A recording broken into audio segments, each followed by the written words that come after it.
DuVernay. Terrific Sundance and all the people who put this together. What a beautiful evening this has been. Thanks to all the hardworking people, Pat Mitchell, the board, all the folks who put this together, Tracy. Hello, Ray, all my Ray family. Tonight I'm going to read words that were actually spoken by Toni Morrison.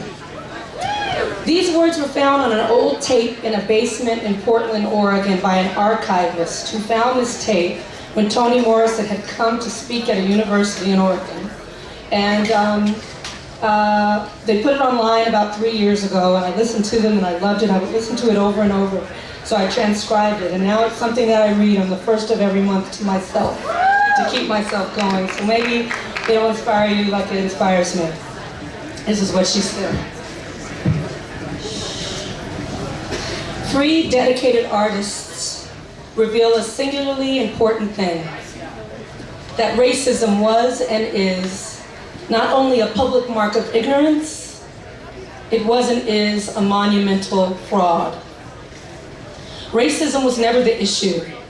Power and money always was. The threat was always jobs, land, or money.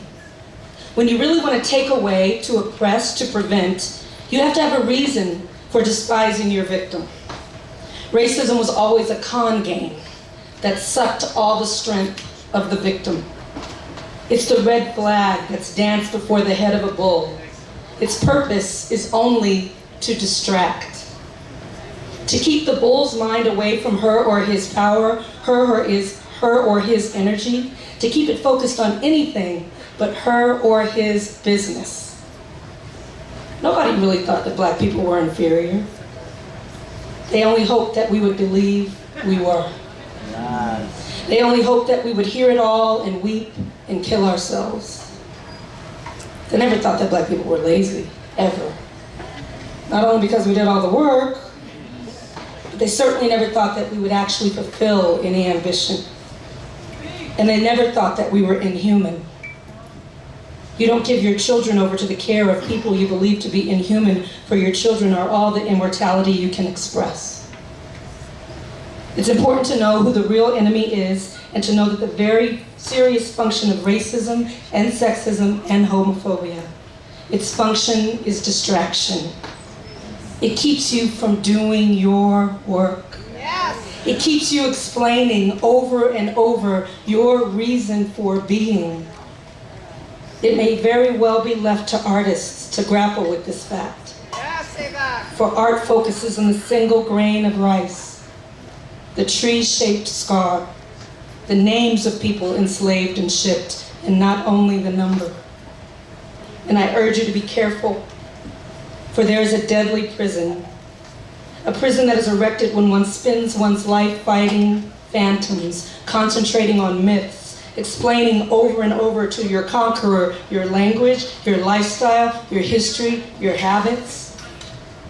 To avoid this prison of reacting to racism is a problem of the very first order, where the mind dwells on changing the minds of racists is a very dank place, where the spirit hangs limp, where the will that you allow to be eroded day by day by constant assaults of racists, the will just settles into a tiny heap of sand.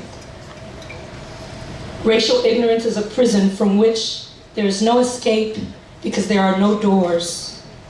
There are only old men and women running institutions and organizations all over the world who need to believe in their racism. They need to have victims of racism concentrate all of their creative abilities on them. They thrive on the failures of those unlike them. They are the ones who measure their wealth by the desperation of the poor. They are in prisons of their own construction, but the artist knows that we are free. And if you look at the world as one long, brutal game between us and them, then you bump into another mystery. And that's the mystery of the tree-shaped scar. There seems to be such a thing as grace, such a thing as beauty, such a thing as harmony, all of which are wholly free and available to us. Life is short. Freedom is in my mind. That's where one is free. There's always some other constriction, but the very important point is to do the work that one respects and to do it well. and to make no compromises in its authenticity, and then do it better the next time.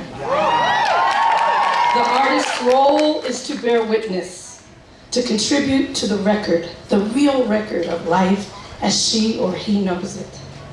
Perceptions that are one's own, for all art is political. Thank you.